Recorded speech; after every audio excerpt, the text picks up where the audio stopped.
പ്രിയ ബന്ധുക്കളെ, കൊല്ലവർഷം 1200 മേടമാസം 31 തീയതി, അതായത് 2025 മെയ് മാസം 14 ബുധനാഴ്ച രാത്രി 10:08 വ്യാഴം ഇടവം രാശിയിൽ നിന്ന് മിഥുന രാശിയിലേക്ക് സംക്രമിക്കുകയാണ്.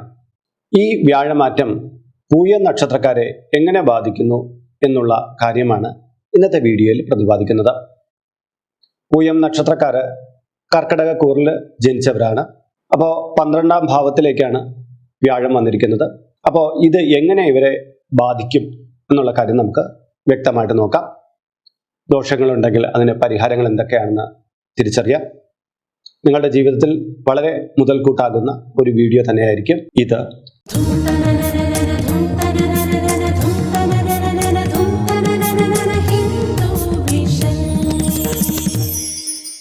നമസ്കാരം, ഹിന്ദു വിഷൻ ചാനലിലേക്ക് ഏവർക്കും സ്വാഗതം. ഞാൻ RJ അയ്യർ, ഹരിചന്ദന മഠം. ഇതിൻ്റെ കമൻറ്റ് ബോക്സിൽ, ഡിസ്ക്രിപ്ഷൻ ബോക്സിൽ നമ്മുടെ വാട്സപ്പ് ചാനലിൻ്റെ ലിങ്ക് ഉണ്ട്. അതിലൂടെ ചാനലിൽ പ്രവേശിച്ചാൽ ജ്യോതിഷ സംബന്ധമായും ആചാര സംബന്ധമായും മോട്ടിവേഷൻ സംബന്ധമായുമായിട്ടുള്ള ഒട്ടേറെ വിവരങ്ങൾ നിങ്ങൾക്ക് ഡെയിലി അപ്ഡേറ്റ് ആയിട്ട് നിങ്ങളുടെ മൊബൈലിൽ ലഭ്യമാകുന്നതാണ്. മാത്രമല്ല, ഇപ്രകാരം ജോയിൻ ചെയ്തവർക്ക് അവരുടെ പിറന്നാളിന് അല്ലെങ്കിൽ അവരുടെ കുടുംബാംഗങ്ങളുടെ പിറന്നാളിന് സൗജന്യമായിട്ട് പുഷ്പാഞ്ജലി അർച്ചനകളൊക്കെ നടത്തി കിട്ടുന്നതാണ്. ഈ വീഡിയോ കണ്ടുകൊണ്ടിരിക്കുന്നവർക്ക് ഇതിൻ്റെ കമൻറ്റ് ബോക്സിൽ നിങ്ങളുടെ പേര്, നിങ്ങളുടെ വയസ്സ്, നിങ്ങളുടെ നക്ഷത്രം ഇവ രേഖപ്പെടുത്തിയാൽ ഇവിടെ നടക്കുന്ന ചില പൂജാ പ്രാർത്ഥനകളിൽ നിങ്ങളെ ഉൾക്കൊള്ളിക്കുന്നതാണ്. നിങ്ങൾക്ക് 1 മാസത്തേക്കായിരിക്കും ഇപ്രകാരം പൂജാ പ്രാർത്ഥനകളിൽ ഉൾക്കൊള്ളാൻ സാധിക്കുക. കൂടുതലായിട്ട് വേണമെന്നുള്ളവർ ഇതിൽ അപ്ലോഡ് ചെയ്യുന്ന എല്ലാ വീഡിയോയുടെ കീഴെയും ഇപ്രകാരം ചെയ്യേണ്ടതാണ്. അതിനായിട്ട് നിങ്ങൾ ഇതുവരെയും ഈ ചാനൽ സബ്സ്ക്രൈബ് ചെയ്തിട്ടില്ലെങ്കിൽ അത് സബ്സ്ക്രൈബ് ചെയ്യുവാൻ താല്പര്യപ്പെടുന്നു. അപ്പോൾ തന്നെ ഈ വീഡിയോ ലൈക്ക് ചെയ്യാനും താല്പര്യപ്പെടുകയാണ്. കാരണം എന്നാലേ നിങ്ങൾക്ക് പിന്നീട് ഈ ചാനൽ ഏതാണെന്നും ഈ വീഡിയോ ഏതാണെന്നൊക്കെ നിങ്ങൾക്ക് നോട്ടിഫിക്കേഷൻ വഴിക്ക് അറിയാൻ കഴിയും. അതിനു വേണ്ടിയിട്ടാണ് ഇത് പറയുന്നത്. അപ്പോൾ നമുക്ക് വ്യാഴമാറ്റത്തെക്കുറിച്ച് കുറച്ചുകൂടി ഒന്നറിയാം. വ്യാഴം മെയ് 14 മിഥുനൻ രാശിയിൽ 158 ദിവസക്കാലം സഞ്ചരിക്കുന്നു. അതിനുശേഷം ഒക്ടോബർ 18 തീയതി വ്യാഴം കർക്കിടകൻ രാശിയിൽ പ്രവേശിക്കും. അതിനെ തുടർന്ന് 25 ദിവസം സഞ്ചരിച്ചതിനു ശേഷം നവംബർ 11 വ്യാഴം വക്രഗതിയിൽ 49 ദിവസം അവിടെ സഞ്ചരിക്കുന്നു. അതിനെ തുടർന്ന് വക്രഗതിയിൽ തന്നെ വ്യാഴം മിഥുനൻ രാശിയിൽ പ്രവേശിക്കുന്നു. തുടർന്ന് ഡിസംബർ 5 തീയതി വരെ വ്യാഴം വക്രഗതിയിൽ സഞ്ചരിക്കുന്നു. അതിനുശേഷം 97 ദിവസക്കാലം, അതായത് മാർച്ച് മാസം 11 വരെ വ്യാഴം നേർരേഖയിൽ സഞ്ചരിക്കാൻ തുടങ്ങും.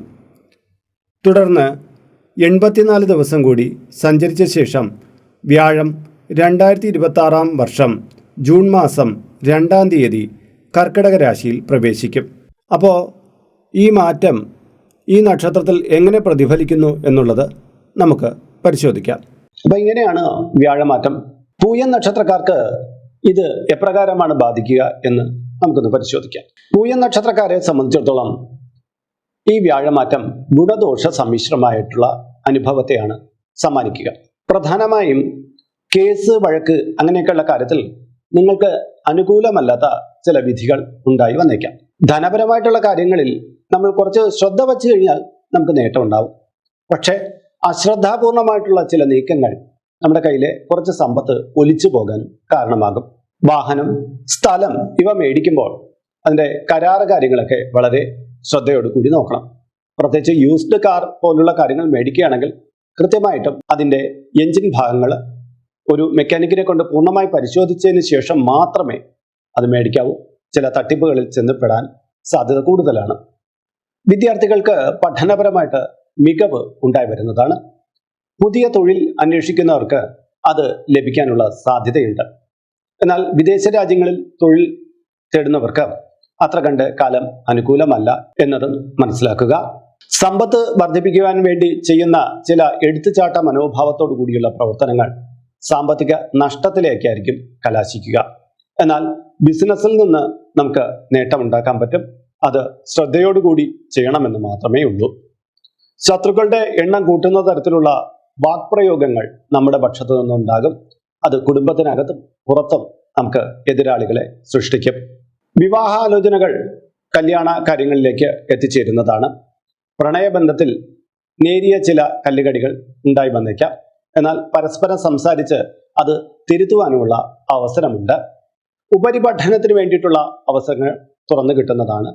പോലീസ്, പട്ടാളം മുതലായ മേഖലയിൽ തൊഴിൽ ചെയ്യുന്നവർക്ക് വിശിഷ്ട സേവനത്തിനുള്ള മെഡലുകളൊക്കെ ലഭിക്കാൻ സാധ്യത കൂടുതലായിട്ടുണ്ട്. ഭക്ഷണകാര്യത്തിൽ കുറച്ചുകൂടി ജാഗ്രത വയ്ക്കണം. അനാവശ്യമായിട്ടുള്ള ചില ഭക്ഷണശീലങ്ങൾ നമ്മുടെ ആരോഗ്യത്തെ തകർക്കുന്ന തരത്തിലേക്ക് മാറിയേക്കാം. സെപ്റ്റംബർ, ഒക്ടോബർ മാസങ്ങളിൽ കൃഷിയുമായി ബന്ധപ്പെട്ട് ചില പ്രയാസങ്ങൾ നേരിട്ടേക്കാം. ഒന്ന് ശ്രദ്ധിക്കേണ്ടതാണ്. 2026 ജനുവരി മുതൽ ഫെബ്രുവരിയുള്ള കാലഘട്ടത്തിൽ വാഹനയാത്രയിൽ കുറച്ചുകൂടി ജാഗ്രത വയ്ക്കണം. വൈകുന്നേര സമയത്ത് വീഴ്ച പോലുള്ള ചില അനുഭവങ്ങൾ ഉണ്ടായേക്കാം. ഉപരിപഠനത്തിനുള്ള സാധ്യതകൾ തുറന്നു കിട്ടുന്ന ഒരു കാലയളവായിരിക്കും ഈ വ്യാഴമാറ്റം സമ്മാനിക്കുന്നത്. പരസ്പരം ചെളിവാരി എറിഞ്ഞുകൊണ്ടിരുന്ന ചില വ്യക്തികൾ കാര്യങ്ങളെ പരസ്പരം മനസ്സിലാക്കിയിട്ട് അനുനയ ഭാവത്തിലേക്ക് കടന്നു വന്നേക്കാം. മാർച്ച് മാസത്തിൽ അനാവശ്യമായിട്ടുള്ള ചെലവ് കുറയ്ക്കാനുള്ള പദ്ധതികൾ ആസൂത്രണം ചെയ്യുന്നതാണ്. ചിട്ടി, ലോണ് മുതലായവയൊക്കെ ഏപ്രിൽ മാസത്തോടു കൂടി നിങ്ങൾക്ക് ലഭ്യമാകാനുള്ള അവസരം തുറന്നു കിട്ടുന്നതാണ്. അപ്പോൾ വ്യാഴമാറ്റം നിങ്ങളുടെ ജീവിതത്തിൽ ഉണ്ടാക്കുന്ന ചില പരിവർത്തനങ്ങളെയാണ് ഈ വീഡിയോയിലൂടെ പ്രതിപാദിച്ചത്. ഇതിൻ്റെ ഗുണങ്ങൾ നിങ്ങൾക്ക് പൂർണ്ണമായിട്ട് ലഭ്യമാകാനും ദോഷത്തിന്റെ കാഠിന്യം തീരെ കുറച്ചു കൊണ്ടുവരാനും ചില വഴിപാട് നിർദ്ദേശങ്ങളെ കൂടി നൽകുന്നുണ്ട്. വിഷ്ണു ക്ഷേത്രത്തിൽ ഏകാദശി ദിവസം അവൽക്കിഴി സമർപ്പിക്കുക. സുദർശന യന്ത്രം യഥാവിധി തയ്യാറാക്കി കഴുത്തിൽ ധരിക്കുക. ഗുരുജനങ്ങളെ കണ്ട് വസ്ത്രം, ദക്ഷിണ ഇവ വ്യാഴാഴ്ച ദിവസം സമർപ്പിക്കുക. വ്യാഴാഴ്ച ദിവസങ്ങളിൽ അരയാൽ പ്രദക്ഷിണം നടത്തി വിഷ്ണു മന്ത്രങ്ങൾ ജപിക്കുക. വ്യാഴാഴ്ച ദിവസം വിഷ്ണു സഹസ്രനാമം ജപിക്കുക. മലയാള മാസം 1-ാം തീയതി തോറും ശ്രീകൃഷ്ണന് ക്ഷീരാഭിഷേകം നടത്തുക. സുദർശന യന്ത്രം യഥാവിധി തയ്യാറാക്കി വീട്ടിൽ വച്ച് അതിനു മുന്നിൽ നെയ്വിളക്ക് തെളിയിക്കുക തുടങ്ങിയൊക്കെ പരിഹാരമാകുന്നു. അപ്പോൾ ഇന്നത്തെ വീഡിയോ നിങ്ങൾക്ക് പ്രയോജനപ്രദമായിരിക്കുമെന്ന് വിശ്വസിക്കുന്നു. ഇതുമായി ബന്ധപ്പെട്ട നിങ്ങളുടെ അഭിപ്രായങ്ങൾ, നിർദ്ദേശങ്ങൾ ഇവ ഇതിന് കീഴെ കമന്റ് ബോക്സിൽ രേഖപ്പെടുത്തുക. ഇതിൽ കാണുന്നത് എൻ്റെ വാട്സപ്പ് നമ്പറാണ്. ജ്യോതിഷ സംബന്ധമായതും പൂജ സംബന്ധമായതുമായ അപ്പോയിൻമെന്റിന് വേണ്ടിയിട്ടാണ് ഇത് നൽകിയിരിക്കുന്നത്. നേരിട്ട് വിളിച്ചു കഴിഞ്ഞാൽ കിട്ടുകയില്ല. നിങ്ങളുടെ പേര്, നിങ്ങളുടെ സ്ഥലം ഇവ രേഖപ്പെടുത്തി വാട്സപ്പിലൂടെ മെസ്സേജ് ചെയ്യുക. അപ്പോൾ അഡ്മിൻ ഒരു മാർഗനിർദ്ദേശം അയച്ചു നൽകുന്നതാണ്. ആ മാർഗനിർദ്ദേശം അനുസരിച്ച് അപ്പോയിൻമെന്റ് എടുത്തിട്ട് വിളിക്കാവുന്നതാണ്. അപ്പോൾ മറ്റൊരു വീഡിയോയിൽ മറ്റൊരു വിശേഷവുമായി വീണ്ടും കണ്ടുമുട്ടും വരെ എല്ലാവർക്കും നമസ്കാരം. നിങ്ങളുടെ സ്വന്തം RJ അയ്യർ, ഹരിചന്ദ്ര മഠം. നമസ്തേ.